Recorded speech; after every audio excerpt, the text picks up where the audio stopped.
Nataku ze sitapo Seka ni pape fatina wo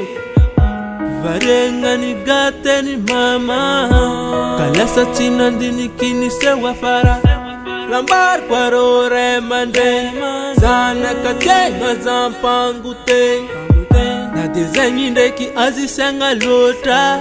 Vamandu bakani funi Sivambweta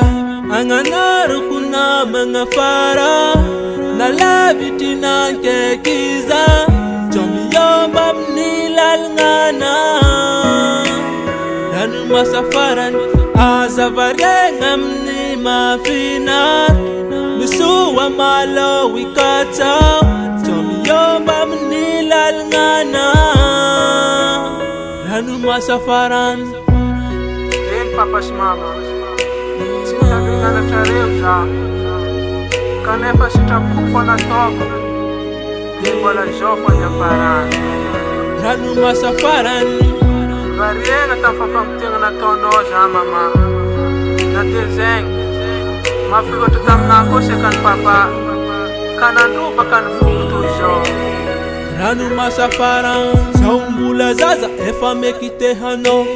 Mula tima fata tani tukuniyaka Niyana tekuli na toku tihita Niyala kulala ngana ndena nganusi Vo tambi tambi vo mekanetama Afarani na diti tananga chivota Afarani vatora Niyala ntrangu ndeni Kanyala fyanara ngani jali meni meni Anganaru kuna mangafara Na laviti na nkekiza Chomiyomba mnilalngana Danu masafaran Azavarenga mni mafina Misuwa malo wikata Chomiyomba mnilalngana Danu masafaran Fanta kufambula zaza za Varienga tapi mafinatu Katsina tanjalanja ntukurato Kanefa Bolizofa nyafarani Ranu masafarani Kenganar kone na mngafara Kalak zeng na kekiza Shoma zidang na nuwak Fazo nyafarani Ranu masafarani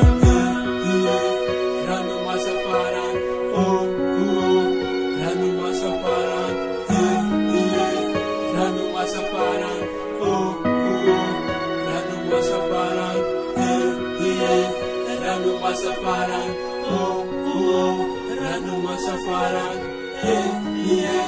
Ranu Masafaran.